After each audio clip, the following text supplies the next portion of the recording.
बोलिए सद्गुरुदेव भगवान की, गुरु माता की, भगवान भोलेनाथ की, माता कामाख्या की, सभी संतों की, गौ माता की, बोलिए सच्चे दरबार की, करौली शंकर महादेव धाम की, गंगा मैया की, माता महाकाली की, श्री चंद्र भगवान की, हर हर महादेव।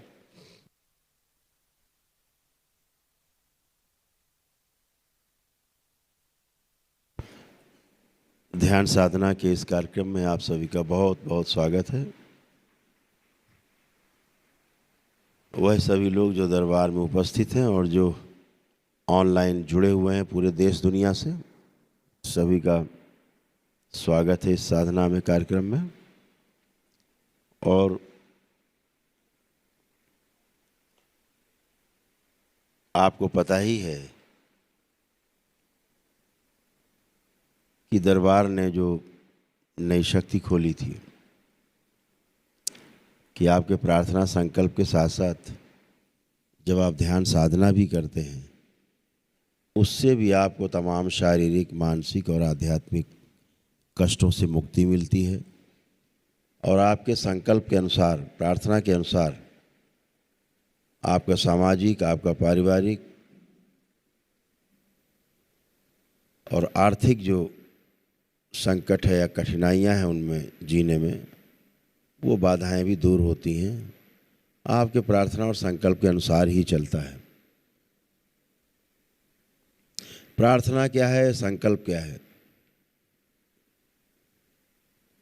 अक्सर हम लोग प्रार्थना और संकल्प की बात करते हैं।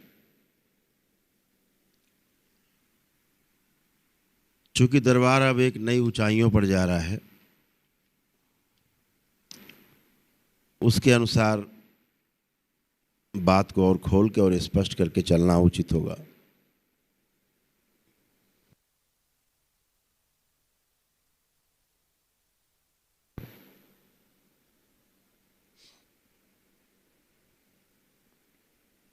प्रार्थना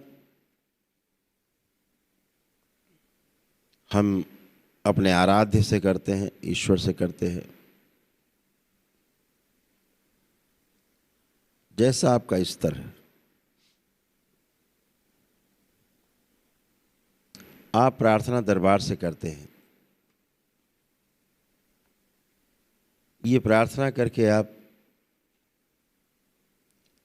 अपने कष्टों को दरबार के सामने रखते हैं और आप निवेदन करते हैं। दरबार आपकी आस्था, विश्वास और श्रद्धा के अनुसार आपके प्रार्थनाओं को, निवेदन को पूर्ण करने की कोशिश करता है। आपके पुण्य के आधार पर पूर्ण करता है, जो आपको दरबार से प्राप्त है।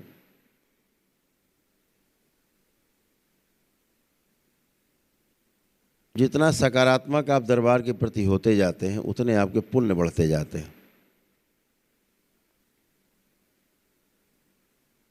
पुण्य का अर्थ समझदारी से हमारा उसका अभिप्राय है। पुण्य का अर्थ समझदारी से है।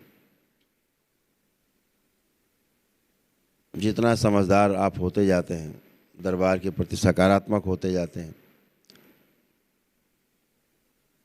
आपकी समझदारी उतनी बढ़ती जाती है। उसे पुण्य कहा गया। नासमझी को पाप कहा गया, समझदारी को पुण्य कहा गया। आप समझदारी पूर्वक कोई कार्य करते हैं, आपको भी सुख मिलता है, और जिसके साथ आप समझदारी पूर्वक, जिम्मेदारी पूर्वक भागीदारी करते हैं, उसी से भाग्य निर्मित होता है। उसे भाग्य कहा गया। अपनी शरीर यात्रा में जितना हम अपने भाग्य के द्वारा जो निर्मित किया है, समझदारी से, जिम्मेदारी से भागीदारी करते हुए जो हमने अर्जित किया है उसको हम भोग पाते हैं अपने जीवन काल में।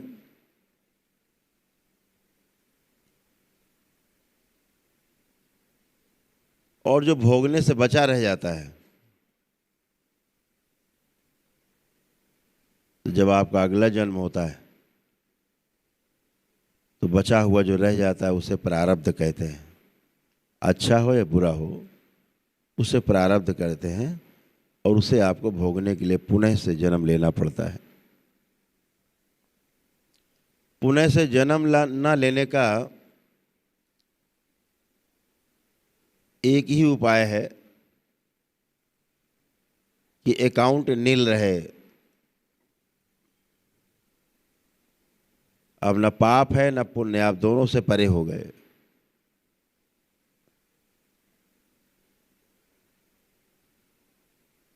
कुछ भी बचा रह जाएगा, पाप चाहे पुण्य, कोई स्मृति बाकी रह जाएगी। भोगने के लिए दोबारा आना ही पड़ेगा। आपको एक अवसर प्राप्त हुआ है दरबार के रूप में,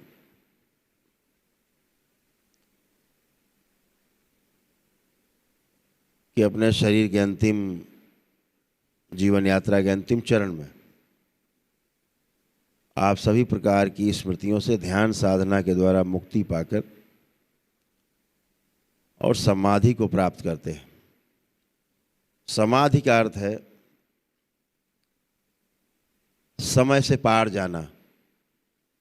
अभी आप समय के अंदर हैं।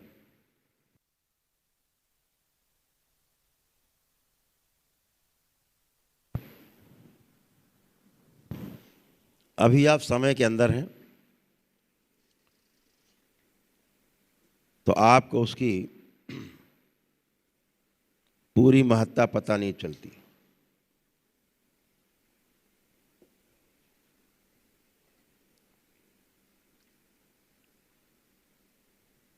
जैसे ट्रेन जा रही है, ट्रेन के अंदर आप बैठे हैं रेल के अंदर, और आपके हाथ में एक बॉल है, गेंद है छोटी सी। आप उसको उछालो तो हाथ में आएगी।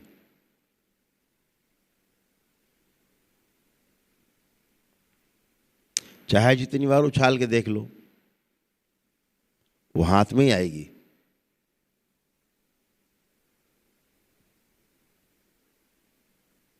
लेकिन अगर वही आप खिड़की से हाथ बाहर निकाल के बॉल को उछाल दीजिए तो बॉल कहीं और चली जाएगी।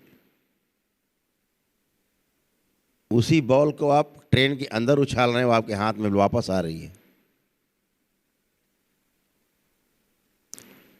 केवल खिड़की के अंदर और खिड़की के बाहर का फर्क है।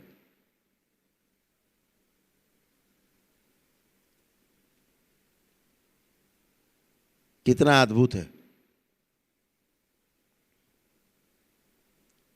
तो एक ट्रेन के अंदर है, एक ट्रेन के बाहर। आपने कोशिश की है उछालने की बॉल, ऐसे ही एक समय के अंदर है और एक समय के बाहर है। हल्का सा फर्क होता है, हल्का सा, एक पतला सा धागे से भी महीन, इतना फर्क होता है इधर या उधर में। क्रिया उसका परिणाम बदल जाता है। तो समाधि का अर्थ है समय से पार जाना। अब वह बॉल जो पूरी नियंत्रण में थी समय के, अब वो समय के नियंत्रण से बाहर चली गई, इसलिए वापस आपके हाथ में नहीं आई।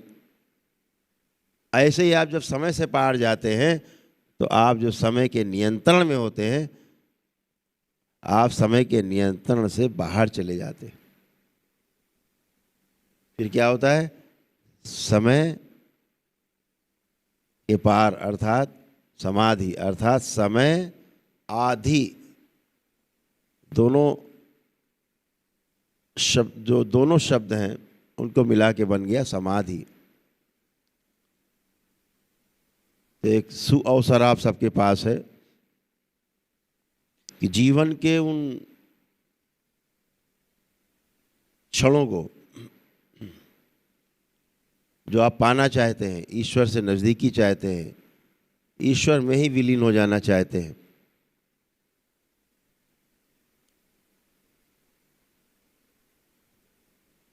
दरबार आपको वो सब उपलब्ध करा रहा है धीरे धीरे, कि आप ये करते करते धीरे धीरे इतनी सरलता से आप समय के पार जा सकते हैं। आपको कोई आश्चर्य नहीं होगा, अरे ये तो हम बड़े आराम से आ गए। ये बहुत आराम से जो आ गए वो नित्य अभ्यास के कारण होता है। एक कहानी सुनी थी हमने,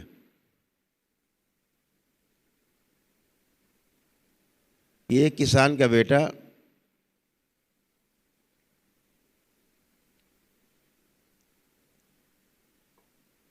गाय पाले था।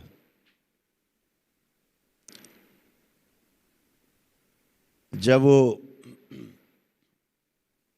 गाय ने एक बच्चे को जन्म दिया, बछड़े को, छोटा सा था, तो किसान का वो जो बेटा था उस बछड़े को अपने कंधों पर रख करके और घुमाता था, खिलाता था। ऐसा वो रोज करता था। एक भी दिन उसने चूक नहीं की अभ्यास में। अब गाय का बछड़ा हो गया 2 साल का।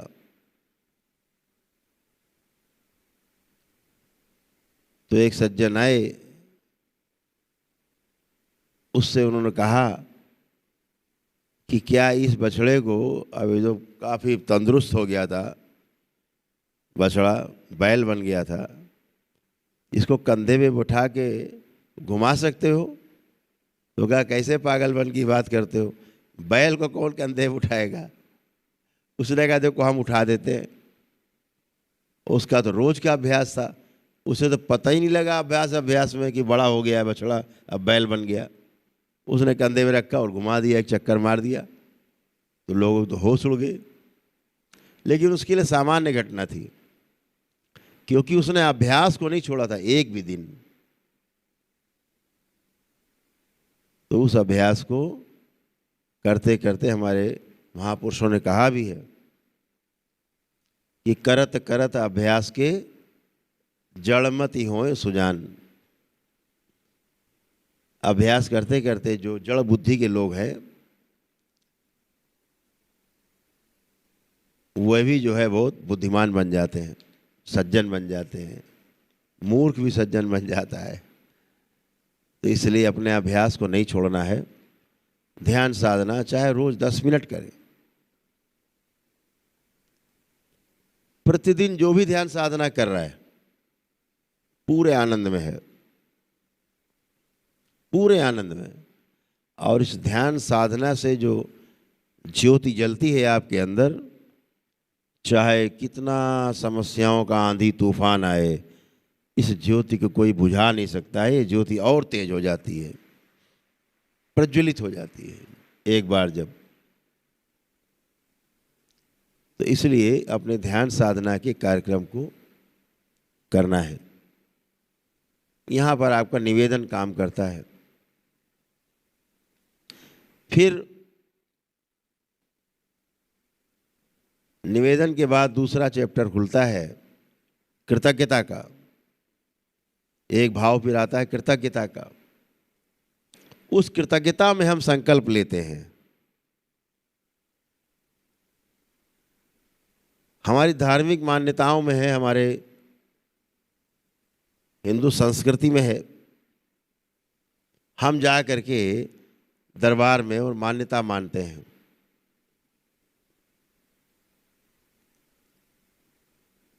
कि हे भोलेनाथ हमारा ये काम हो गया तो मैं ये करूँगा दरबार के लिए, ये संकल्प है।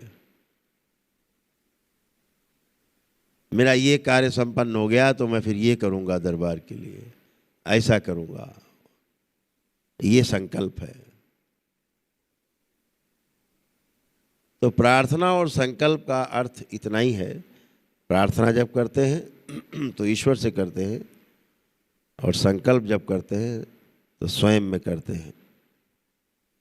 और जितना ही आपका सत्य से भरा हुआ संकल्प होगा, वो बुद्धि का क्षेत्र है, जितना गहरा संकल्प होगा आप पाएंगे उतना ही तेजी से आपकी प्रार्थना पूरी होती है।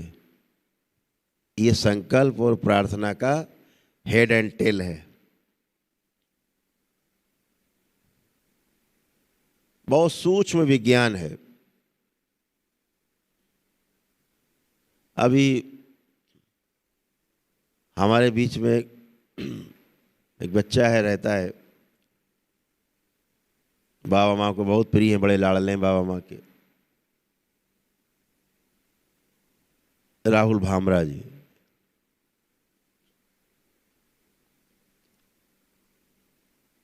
सोलन में उनका व्यापार है, हिमाचल में, रहते पंजाब में, लेकिन व्यापार वहाँ है। अभी हम लास्ट टाइम सोलन गए, उन्होंने ध्यान साधना का केंद्र बनाया सोलन में, बहुत खुशी हुई, बहुत खुशी हुई। हम तो आसपास के सभी जो क्षेत्र के दरबार के बाबा के भक्त हैं, शिष्य हैं, हम सभी से आग्रह करेंगे कि सोलन में जो ध्यान साधना का केंद्र बना है, राहुल भामरा जी ने बनाया है, वहाँ पर जा कर के नियमित रूप से अपनी ध्यान साधना कर सकते हैं। वो कुछ कार्यक्रम वहाँ के लिए बना रहे हैं। वहाँ पर उन्होंने नेचुरोपैथी का सेंटर भी बनाया हुआ है, जहाँ पर अपने आप शरीर की शुद्धि भी कर सकते हैं, और ध्यान साधना का ही बनाया है जहाँ अपने जीवन की भी शुद्धि आप कर सकते हैं। दोनों चीज़ें बनाई है उन्होंने, बहुत सुंदर तरीके से बनाया है। तो वहाँ के लोग साधना, ध्यान साधना और अपना शरीर का स्वास्थ्य ठीक रख सकते हैं। तो मैं जब उनके घर गया तो उनके पिताश्री, उनके जो चाचा जी थे, सभी लोग, उन्होंने 2-4 लिफाफे ला के मोटे मोटे रख दिए। तो हमने कहा ये क्या कर रहे हैं? कहे नहीं नहीं, ये, हमने कहा नहीं ये रखो, अभी फिर बाद में देखेंगे। उन्होंने कहा नहीं नहीं, ये तो लेना पड़ेगा, ये तो हमारे संकल्प का है, अब हम संकल्प कैसे तोड़ सकते हैं? तो हमने कहा ये देने वाला संकल्प कहाँ से आ गया? तो उन्होंने कहा मैंने संकल्प किया था कि मेरी जो भी कमाई होती है, मान लो 100 रुपये कमाई होती है, तो अब अगर उस 100 रुपये से ज़्यादा हमारी कमाई होने लगेगी तो उसमें से हम इतने % निकाल के आपको दरबार को हम भेजेंगे हमेशा। तो ये उससे ऊपर की कमाई हुई है प्रार्थना के बाद, तो मेरा जो संकल्प था पूरा हुआ, तो उसका कुछ % है, इसलिए तो आपको लेना ही पड़ेगा, तो दरबार में देना ही पड़ेगा। तो प्रार्थना और संकल्प का एक चोली दामन का साथ है। आपकी प्रार्थनाएं आपके संकल्प के अनुसार पूरी होती हैं, इस बात को ध्यान रखो। यह आपकी इच्छा पर है कि आप केवल प्रार्थना करते हैं या साथ में संकल्प भी करते हैं। संकल्प का होता है अर्थ मैं ये करूंगा, जीवन का लक्ष्य मिल जाता है। और 2 पैर पे चलने की जो व्यवस्था है, जो एक पैर पे आप चल रहे होते हैं उछल उछल के प्रार्थना कर रहे होते हैं, संकल्प का जब पैर चलना चालू होता है तो 2 पैर हो जाते हैं, एक प्रार्थना का, एक संकल्प का, फिर आप दौड़ लगा पाते हो। दरबार में एक स्लोगन पहले लिखा रहा करता था इसी दरबार में, बड़ा बड़ा अक्सर लोग चर्चा कर देते, पुराने लोग दरबार के, उसमें लिखा रहता था, बाबा के लिखवाया स्लोगन था, जितनी श्रद्धा उतना काम। पुराने लोग होंगे हाथ उठा के बता सकते हैं, लिखा देखा हो, देखा, आगे उठ रहे हैं हाथ, बता रहे। तो जितनी श्रद्धा उतना काम, जैसा आपका संकल्प होता है वैसे ही आपकी प्रार्थनाएं भी पूरी होती हैं। मैंने कभी ये चर्चा नहीं की है, लेकिन अब चूंकि ध्यान साधना के कार्यक्रम में आ गए हैं तो यहाँ पर संकल्प का एक बहुत बड़ा महत्व है। वो चाहे आप 10 रुपए का ही संकल्प करते हैं, चाहे 10 करोड़ का संकल्प कर लें, उस आपके संकल्प पे ही सारी प्रार्थनाएं पूर्ण होती जाती हैं। बहुत लोग कहते हैं गुरुदेव हम व्यापार कर रहे हैं, लाभ नहीं हो रहा है। दरबार कहता है नहीं, ऐसा बिल्कुल नहीं है। लाभ आपको हो रहा है, केवल आपके हाथ इतने खुले हुए हैं कि धन आपका खर्चा हो जाता, आपको पता नहीं लगता धन चला किधर गया। संकल्प करो तो धन सही जगह जाएगा आपका। और प्रार्थना आपकी पूरी होने लगेगी, आपका भी धन संचय होने लगेगा। तो लोग धन संचय को ही लाभ मानते हैं, कमा रहे हैं, खर्च कर रहे हैं, उसको लाभ में नहीं गिनते। तो दरबार ने वो सब सारी शक्तियाँ खोल रखी हैं कि आपके पास धन आए, आप शान से रह भी सकें, लोगों को सहयोग कर सके, दान पुण्य भी कर सके और अपने परिवार का विकास भी कर सके, उनका पढ़ाई लिखाई, उनके अध्ययन का सब व्यवस्था कर सके, स्वास्थ्य का, शिक्षा का उनकी व्यवस्था कर सके। तो आपके प्रार्थना और संकल्प का इतना ही अर्थ है, इसे आपको समझना है अपने अपने अनुसार। तो आज के ध्यान साधना में 4 चरण होंगे, एक एक चरण बढ़ता जाएगा आपके ध्यान साधना में। अभी तक 3 चरण की ध्यान साधना थी। पहली आत्म शुद्धि की क्रिया होती थी, फिर बीच में प्रार्थना और संकल्प होता था दूसरे चरण में, और तीसरे चरण में ध्यान साधना होती थी। आज पहले चरण में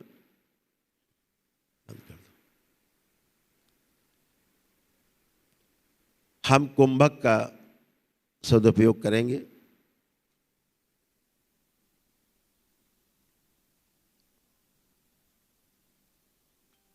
उसमें 3 प्रकार से हम लोग करते आए हैं।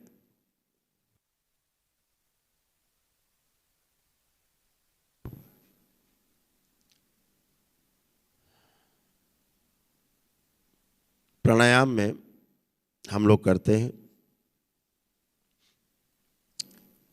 तो सबसे पहले जो ईड़ा पिंगला नाड़ी हमारी है, उसको समझना बहुत आवश्यक है। 2 स्वर हैं नाक से। बाएं स्वर को हम लोग ईड़ा बोलते हैं, ईड़ा, और दाहिने से जो निकल रहा है स्वर, श्वास छोड़ते हैं, उसे पिंगला बोलते हैं। एक ठंडा स्वर है, जो ईड़ा है वो ठंडा है, जो बायां स्वर है, और जो पिंगला है, जो दाहिना स्वर है, वो गर्म है। महापुरुषों ने प्रतीकात्मक रूप में ईड़ा को गंगा कह दिया और पिंगला को जमुना कह दिया। ये 2 नाड़ियां हैं। एक तीसरी भी है जो सूक्ष्म है, जो इन दोनों के बीच में है, जिसे सुषुम्ना कह दिया गया। तो बाईं नाड़ी ईड़ा, दाहिनी नाड़ी पिंगला, और जब दोनों सम चलती हैं तो उसे हम सुषुम्ना का प्रभाव मानते हैं।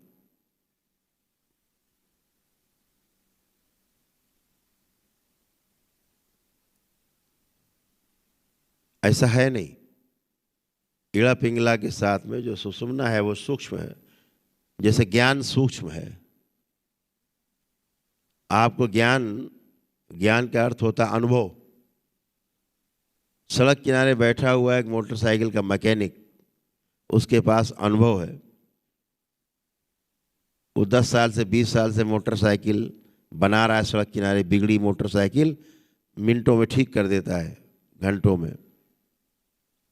एक लड़का आईआईटी से मैकेनिकल इंजीनियरिंग पास करके आता है, स्कूटर से जा रहा होता है मोटरसाइकिल से, उसकी मोटरसाइकिल खराब हो जाती है, वो अपनी मोटरसाइकिल नहीं बना सकता, वो मैकेनिकल इंजीनियर है।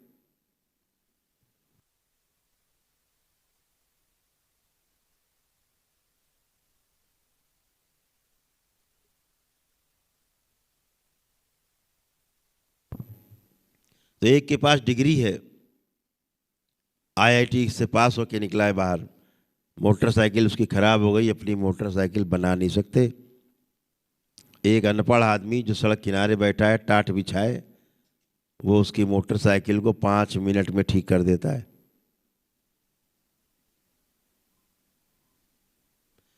एक ने थ्योरी पढ़ी है, सूचना एक के पास है, दूसरे के पास ज्ञान है।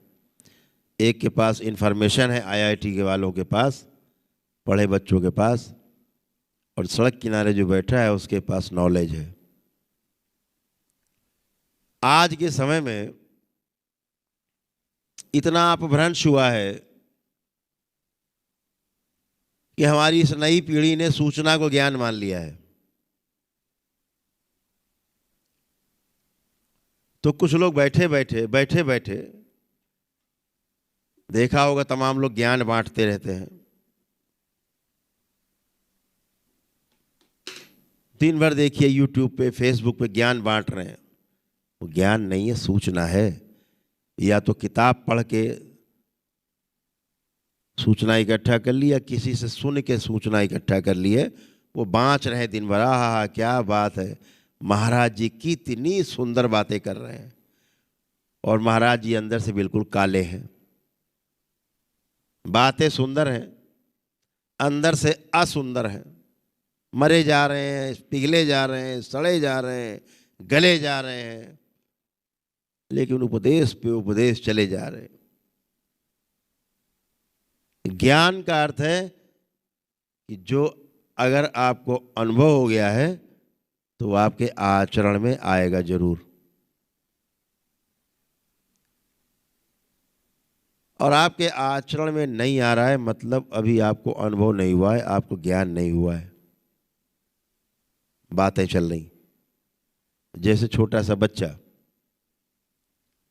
जब तक उसने आग का छू करके अनुभव नहीं किया है, माँ रोटी बना रही है, बच्चा बार बार चूल्हे की तरफ जलती आग को देख करके आकर्षित हो रहा है, घुस रहा है उसी में, माँ फिर पकड़ती, इधर आओ नहीं जल जाओगे।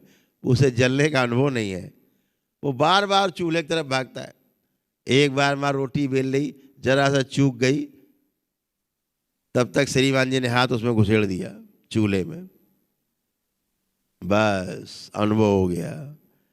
अब ये बच्चा जवान होगा, बूढ़ा होगा, मर जाएगा, लेकिन आग के अंदर कभी हाथ नहीं देगा। ये उसका अनुभव है, उसके आचरण में आ गया।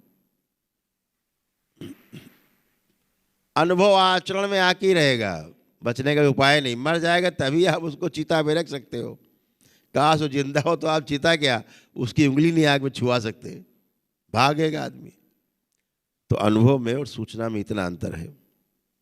माँ सूचना देती रहती, बच्चा कहता गाना बज रहा है, हाथ तो घुसेड़ेंगे, जलती आग में घुस गए, अनुभव हो गया, आप नहीं घुसेंगे।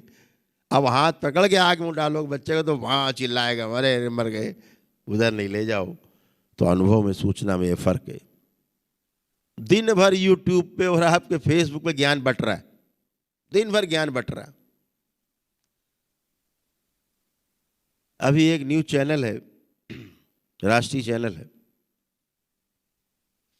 वो एक बड़ा काम कर रहे हैं कि जो धार्मिक लोग हैं उनको बुला बुला करके और चर्चा कराते हैं। संत संसद के नाम से चर्चा चल रही है। 5 संत संसद हो चुकी हैं, अब 6ठी संत संसद अमृतसर में है, होने वाली है। बड़ा देख करके दुख होता था। एक से एक मूर्धन्य विद्वान जिनका आप सब आदर करते हैं, नाम सुन ले तो आदर से आपका सिर झुक जाता है उनके सामने, नाम सुन के सिर झुक जाता है। आप उनकी वहां बैठ के बातें सुन ले तो आपका सिर झुकेगा, लेकिन शर्म से झुक जाएगा, श्रद्धा से नहीं झुकेगा।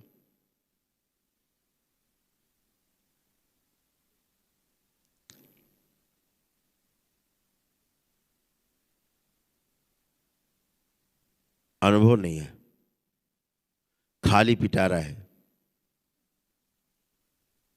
थोथा चना बाजे घना।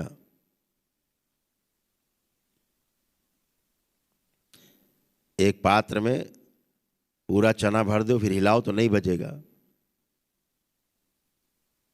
और 10-20 दाने डाल दो केवल उसके अंदर डब्बे में, और फिर बजाओ, फिर देखो कितना तेज बजता है, सोने नहीं देगा। ऐसे ज्ञान बट रहा पूरे यूट्यूब पे।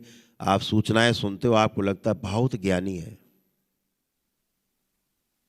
तो इस 5वीं संत संसद में मैंने लाइव चल रहा था, मैंने लाइव में कहा कि यहाँ जितने भी संत आए हैं इन सबका लाइव परीक्षण होना चाहिए, और सबसे पहले मेरा होना चाहिए कि हमने अपने जीवन में अनुभव क्या किया है। उस अनुभव का प्रदर्शन होना चाहिए।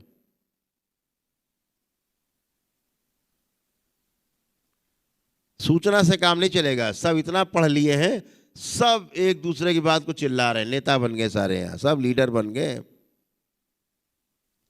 तो देश की इतनी बड़ी बड़ी चर्चाएं हो रही हैं, लगेगा ओफ ओ सारा भार इन्हीं पे है भाई। ध्यान साधना से गायब है, ध्यान साधना है नहीं, न कर पा रहे हैं न करा पा रहे हैं। 2 ही 3 काम चल रहे हैं, भंडारा, लिफाफा, बहुत आगे बढ़ गए तो गौशाला, काम खत्म।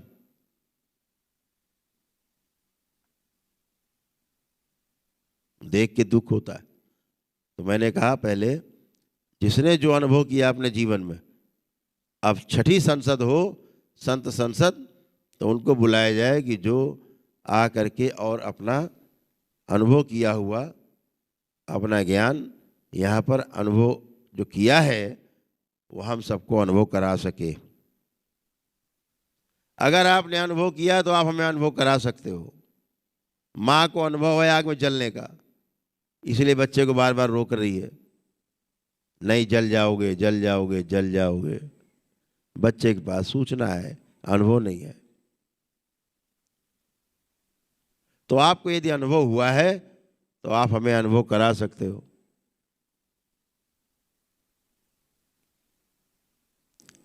और आपको अगर अनुभव नहीं हुआ है तो आप हमें अनुभव नहीं करा सकते। अगर यहाँ से आप वैष्णो माता रास्ता गए हैं, आप जानते हैं, तो कोई पूछेगा तो आप बता देंगे ऐसे ऐसे हम गए थे, ऐसे ऐसे आप चले जाइए। ये उसका अनुभव है। किताब पढ़ के नहीं बता रहा है, यूट्यूब पे देख के ऐसे ऐसे चले जाओ, उसका अपना अनुभव। कुछ पूछो सब बताएगा। अनुभव श्रेष्ठ है, सर्वश्रेष्ठ है। तो मैंने कहा जितना भी स्कूल से लेकर के और धर्म की अंतिम किताब तक जितनी भी पढ़ी है हम धर्माचार्यों ने, उन सारी किताबों को जो बोझ आसमान तक है, जिनको पढ़ पढ़ के बोल रहे हैं, एक बोल रहा है ऐसा है, दूसरा कह रहा है नहीं उस किताब में ऐसा लिखा है, ऐसा नहीं है, तीसरा कह रहा है नहीं वो नहीं, फला किताब में ऐसा लिखा है, ऐसा नहीं है। यानी उधार की चीज़ें बांट रहे हैं, सूचना दूसरों की कही हुई बातों को लेकर के कोड कर रहे हैं, रेफरेंस दे रहे हैं। तो मैंने कहा सारी किताबें निकालो, चाहे स्कूल की किताब हो और चाहे कोई भी किताब हो संसार की जो पढ़ी हो आपने, जिसको आप कोई किताब मानते हो लिखी हुई, सबको उठाओ और बाहर फेंक दो, अपने मस्तिष्क से निकाल के कचरा बाहर। कुछ नहीं पढ़ा आपने, ऐसे हो जाओ। दूसरा, जिनको ईश्वर, अल्लाह, गॉड, भगवान कुछ ही मानते हो, देवी देवता, सब बाहर रखो। सब बाहर हो गया, चलिए ये भी बाहर हो गए हमारे दिमाग से। और जितना आधुनिक विज्ञान है, जो उसने जो यंत्र के द्वारा हमें जो सिखाया है, समझाया है, देखा है हमने, वो सारी टेक्नोलॉजी भी हम बाहर रख देते हैं। अब ये 3 चीज़ें बाहर हो गई दिमाग से आपके। अब आप बचे स्वयं। जब आप स्वयं बचते हैं तो उसे कहते हैं अनुभव। तो आप बताइए आपको अनुभव क्या हुआ है। आप न किताब की बात करेंगे, न देवी देवता, भगवान या किसी आदि महापुरुष की बात करेंगे, और ना ही कोई टेक्नोलॉजी की बात करेंगे। अब आप बचे हैं, आप बताइए आपने जीवन में अनुभव क्या किया है, उस अनुभव के आधार पर बात होगी। तो बहुत लोगों को हमारी बात से झटका लग गया, और दरबार का काम है झटका देना, झिझकोरना। दरबार यही काम करता आ रहा है शुरू से। तो कुछ लोगों ने पीठ पीछे विरोध भी किया कि भाई ये तो ठीक नहीं है। तो जो संचालक थे चैनल के, उनका भाई ठीक क्यों नहीं है, उन क्या गलत बात की। हमने कहा भाई जिसके पास जो विद्या है, जिसके पास जो अनुभव है, किसी को स्वस्थ करने की, अच्छा करने की, रास्ता दिखाने की समाज को, वो प्रदर्शित करे, ताकि लोगों को पता रहे कि किसके पास कौन सी विद्या है, तो वो उसके पास जा सके। जैसे जो डॉक्टर है लिखा रहता है बाहर, वो चाइल्ड स्पेशलिस्ट, बच्चों का डॉक्टर, लिखा रहता है हार्ट स्पेशलिस्ट, हृदय के डॉक्टर, है लिखा रहता है ये न्यूरो के डॉक्टर। तो सबको पता है ना, ये किडनी के डॉक्टर, तो जिसको जो रोग होगा उसी के पास चला जाता है। बोर्ड लगा है, आपका भी तो बोर्ड दिखना चाहिए। आपको क्या पता हुआ है, जीवन में क्या अनुभव किया है, या केवल बड़ी बड़ी दाढ़ी रख लिए, बड़े बड़े बाल बढ़ा लिए, गिरे हुए कपड़े पहन लिए, या हमारी तरह सर मुड़ा के बैठ के कपड़े पहन के भेष बना लिया, ऐसे ही बैठ गए, बेवकूफ़ बना रहे हो सबको, दुनिया को। भाई बहुत लोगों को खराब लग गया। तो सूचना और ज्ञान में ये फर्क है। तो आप सब परम सौभाग्यशाली हैं कि सूचनाएं तो आपके पास लाखों रही हैं, अब आप अनुभव की ओर बढ़ रहे हैं और आपको पूरा ध्यान अपने अनुभव प्राप्त करने में लगाना है, अनुभव को उपलब्ध होना है। अनुभव आपको होता नहीं, अनुभव को आप उपलब्ध होते हैं। और जैसे ही आपको अनुभव होता है, आपको सूचना का प्रमाण मिल जाता है। प्रमाण अनुभव से ही मिलेगा, सूचना से नहीं। रास्ते में माइल स्टोन रहता, लिखा रहता दिल्ली 320 किलोमीटर दूर, सूचना है। दिल्ली 319 किलोमीटर दूर, सूचना है। ये सब सूचना है।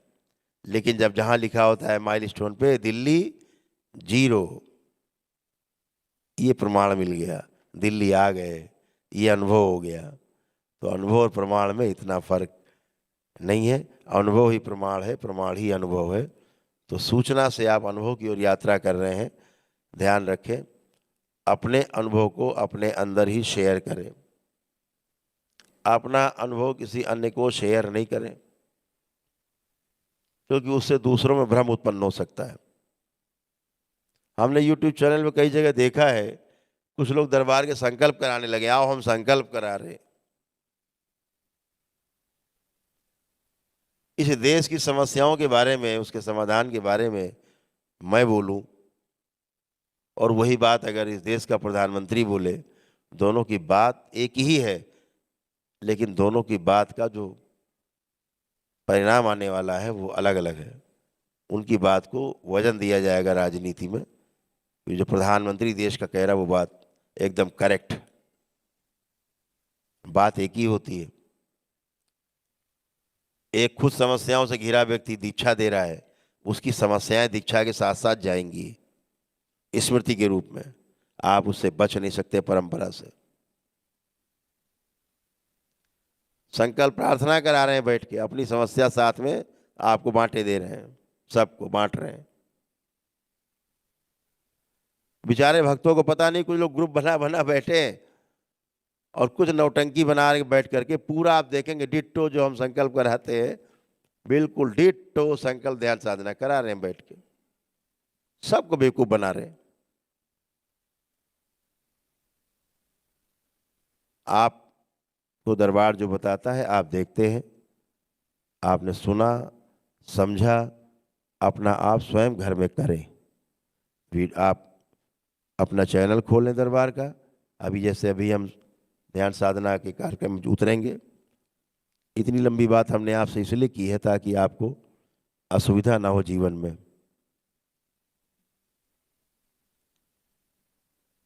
तो जो भी ध्यान साधना का कार्यक्रम होता, अगर कोई लेट हो गया है, नहीं कर पा रहा, तो वीडियो तो पूरा पड़ा ही हुआ है। किसी भी समय खोल के सीधा 11 जलाई और ध्यान साधना का अपना खोला चैनल अपना, और ध्यान साधना पूरा सुनते हुए परिवार ने बैठ के कर लिया। कोई आपत्ति नहीं है, क्या दिक्कत है, खूब करिए।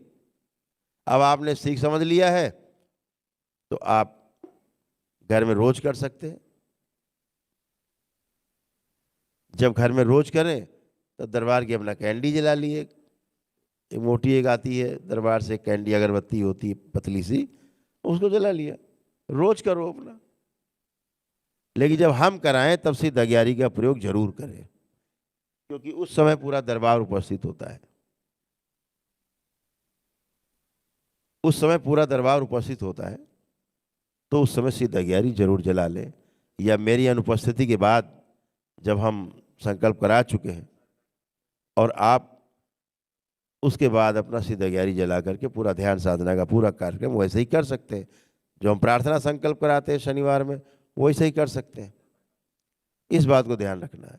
लेकिन रोज जो नियमित कर रहे हैं, नियमित रोज कर रहे हैं, अपना एक कैंडी जलाई और अपना ध्यान साधना किया।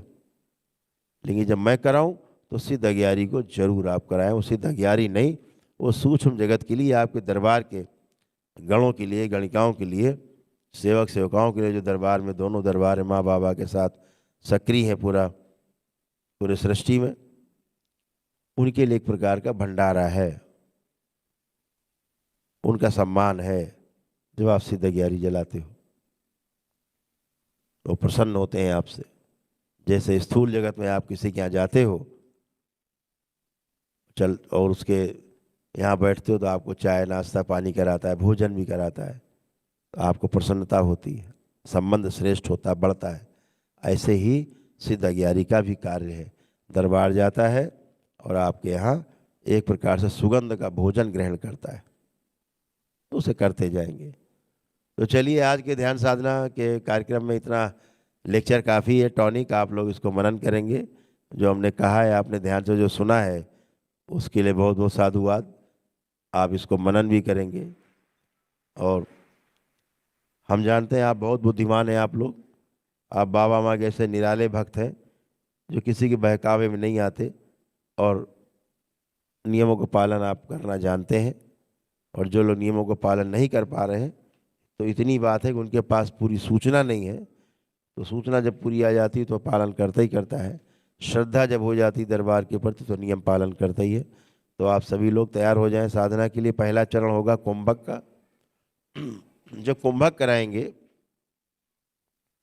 तो कुंभक में एक बात ध्यान रखना है,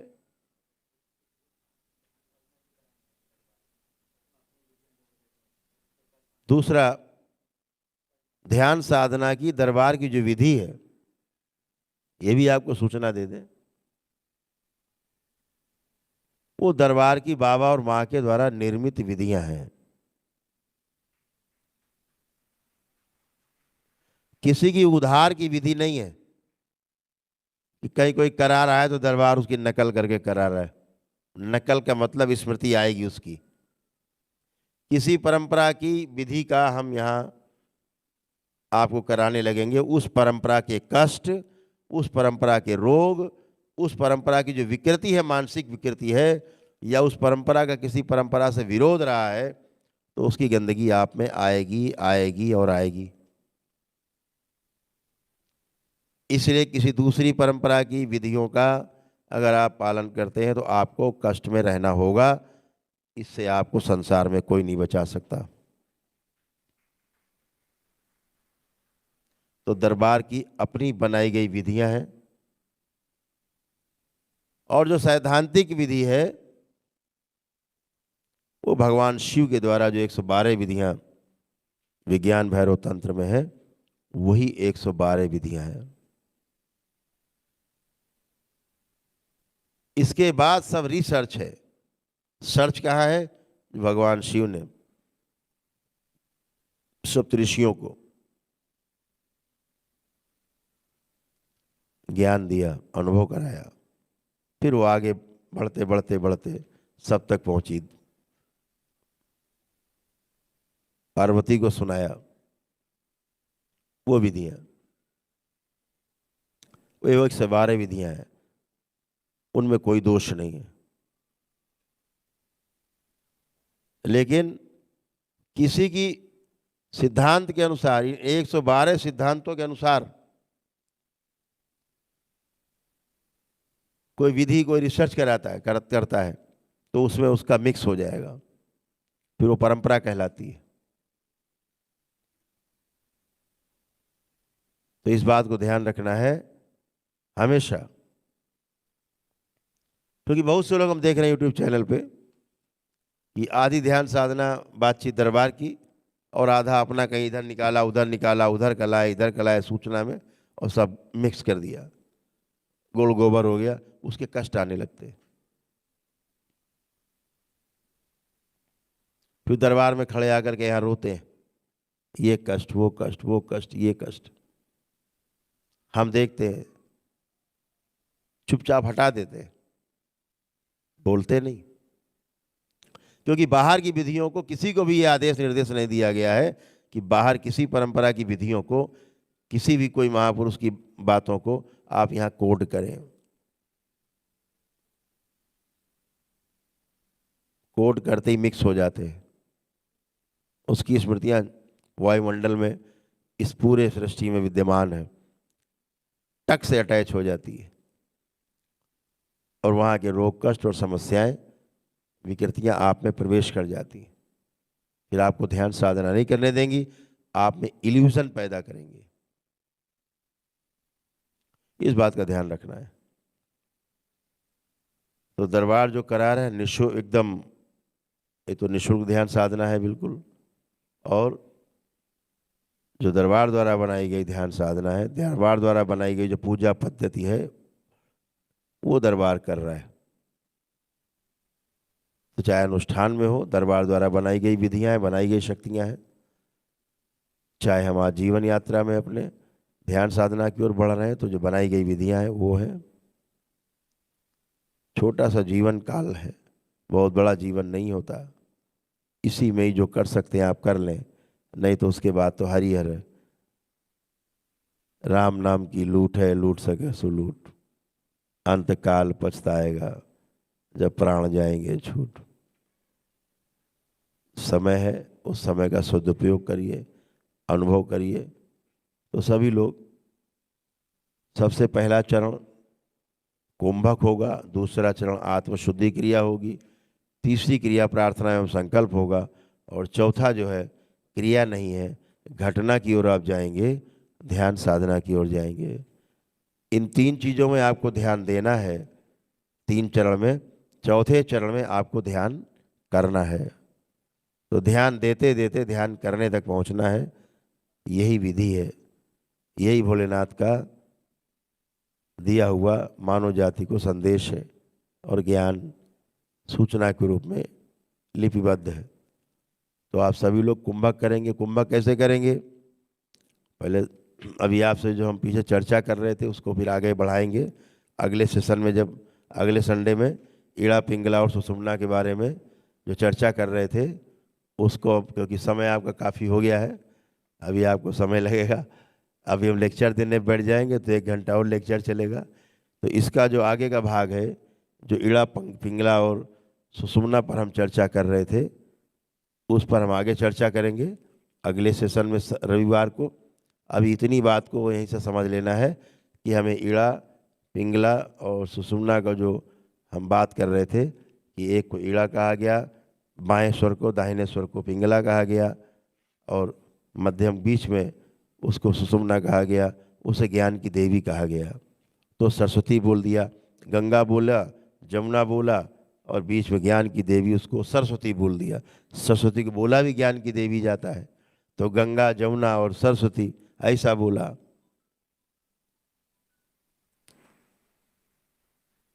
हाँ। तो किसी ने क्या बोला, जैसे धारा और राधा, अक्सर हम बोलते हैं कि भाई लोगों को बेवकूफ़ मत बनाओ। राधा एक संकेत है, राधा एक इशारा है, जैसे सरस्वती एक इशारा है, संकेत है। ऐसे ही कहा भाई जो ठंडी थी, बहुत ठंडी, जो कृष्ण के ध्यान साधना करते थे, बोलते थे कृष्ण की राधा के बगैर नहीं रह सकते कृष्ण। तो राधा का मतलब होता है अभी जो धारा बह रही नीचे की ओर से, ऊर्जा आपकी बह रही है, नीचे बह रही है, ऊर्जा उल्टी हो जाए तो उसे राधा कह देते। नीचे जा रही तो धारा बोल दिया, धारा का उल्टा कर दो, धा पहले और रा, तो धारा हो गई, और रा पहले आ गया, धा बाद में हो गया, तो राधा हो गई। जो ऊपर की ओर आप कुंडलिनी को जो आप चक्रों के माध्यम से ऊपर ले जा रहे हैं, अपने प्राणों को स्थिर कर रहे हैं कहीं ले जा करके, तो उस कुंडलिनी साधना में उसको राधा कह दिया गया। राधा कोई व्यक्ति नहीं, राधा शक्ति है। तो वो शक्ति कौन सी है? वो कुंडलिनी शक्ति में जो सरस्वती के स्थान पे हम उसका सांकेतिक प्रयोग करते हैं। तो ये जो प्रयोग इस तरह के हैं, वो हम लोगों ने जैसे कहा, बायों को कहा रुक्मणी, कूल थी, ठंडी थी, तो ईड़ा हो गई रुक्मणी। तो पिंगला हो गई सत्यभामा, सत्यभामा बड़ी क्रोधी थी, जो भगवान श्री कृष्ण की धर्मपत्नी थी, बहुत क्रोधी थी, गर्म थी। तो बाएं को कहा रुक्मणी, दाहिने को कहा सत्यभामा, और जो ज्ञान की देवी उसको कहा राधा। जो धारा का उल्टा हो गया तो राधा कहा, तो उसे राधा का ज्ञान की देवी है। तो भगवान श्री कृष्ण बगैर राधा के नहीं रह पाते थे, अर्थात हमेशा उनका जो है ऊपर की ओर ही उनकी गति थी, नीचे की ओर धारा नहीं थी, ऊपर की ओर राधा थी। तो सदैव राधा के साथ, ज्ञान के साथ रहते थे। राधा ज्ञान का प्रतीक है, राधा शक्ति है, राधा कोई व्यक्ति नहीं। आप देवी देवता मान के पूजने लगते हैं, और सरल हो गया, बैठ के घंटी हिलाई, अगरबत्ती सुलगा दी, हो गया काम राधा का। अरे भैया, राधा प्रयास करो, कहा ना कि करत करत अभ्यास के जड़मती होए सुधान। तो जो सुजान बनना है तो राधा धारा से कटना है, नीचे बहाव बंद ऊर्जा का, ऊपर की ओर ऊर्जा बहने लग जाए आपके प्रयास से। वो राधा है, वो शक्ति है, वो पूजनी है शक्ति, वो आपकी है राधा। जैसे कृष्ण की राधा, तो ऐसे आपकी राधा। सबकी राधा अलग अलग है, सबकी कुंडलिनी शक्ति अलग अलग है। राधा कोई व्यक्ति नहीं कि मूर्ति बना के आप पूजने लगो। राधा को पाने के लिए लोग हिमालय चले जाते हैं और वहाँ जा कर के उस ज्ञान को प्राप्त करने की कोशिश करते हैं ध्यान साधना के माध्यम से, जो आप दरबार में बैठ के कर रहे हो। तो हमेशा बात खुली रहे, दिमाग खुला रहे। इसको ईड़ा पिंगला और सुषुम्ना को कई नामों से पुकारा गया है। हम कम से कम 10 नामों से आपका परिचय करा सकते हैं, ईड़ा पिंगला और सुषुम्ना का। अभी इतने से काम चलाते हैं, अगले सेशन में इस पे विस्तार से चर्चा होगी। दरबार का ऑफिशियल चैनल करौली सरकार ईश्वरीय चिकित्सा विज्ञान केंद्र चैनल को जरूर सब्सक्राइब करें। नमः शिवाय।